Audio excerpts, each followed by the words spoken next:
asense mwende ritkoria lero nigo committee yekurigeria amanganane budget na boigo obubagibo Chibesa gochia ase county nigo ritkoria lero yatwarege ikaro amone Ekeombe gia Council of Governors ikekurawa amono mugabana we county ya Homa Bay Musubati Gladys Wanga amona boigo baraza mnenchire moyo konekinga babiri bakurigeria igoro yo konyorwa Kobwatoka Chibesa ase county okwana chinga kecho niko apara yabaiga babiri bagwosoke no temna guikaboniga nigo magendro andonsi ataranya kabaka gukirani gwa Kobwatoka amono konyorwa Kobwatoka Chibesa echo. Every leader who comes assumes that the problem of their predecessors was their problem, then we won't have a government. We won't have a country actually. So we want to beseech you, through you, because we understand you. You understand our chemistry. To bleed with your colleagues, to clear all the pending bills so that the business community, because Chairman, these things are tied at the hips. If the businessman at the village is not paid, that goes to the location, the division, the county, the region, nationally. So the whole thing costs a grip. So I want to plead with you. You said you are good, the PR, and tell them we have appreciated your presence here. To talk to your colleagues and start paying the pending bills and properly apply both the letter and the spirit of devolution and ensure that the health sector. Chairman, you are aware last week I raised a question on Kalaza. We lost close to 30 people in Wajir. The response was dismal.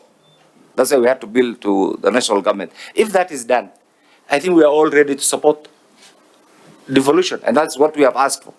42 billion is what is with the donors. It is money that is present, that we should not even have come had the National Treasury not reduced these monies when they were looking for fiscal space in the supplementary.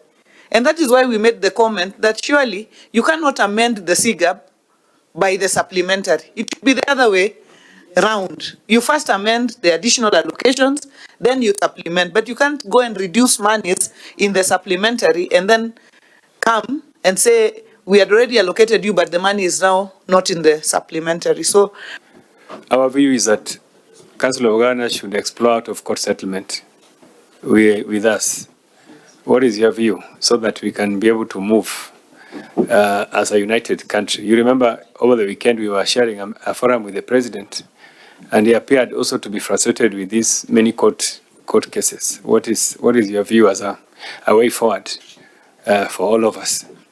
What is your independent views? I know you will not talk about the views of the council because, but what is your view? What do you think is a way forward over this settlement? Because all of us are suffering. The roads that were being done by Kera, they are stalled, as well as you also, and it is our citizens that appear to be suffering and as we fight.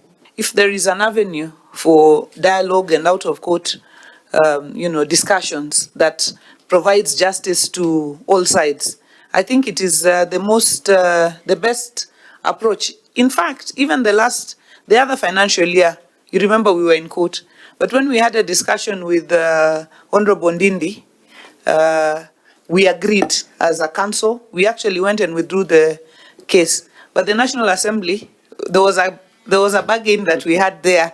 Lakini wakati ilifika, the National Assembly did not act in honor of the agreement that we had.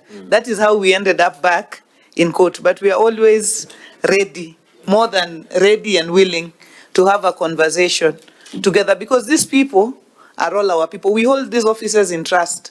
The COG and National Assembly, we need to have a conversation, because there is a risk which the executive is trying to use part of that RMLF to securitize some of the funds which they want to use to pay for the pending bills on roads.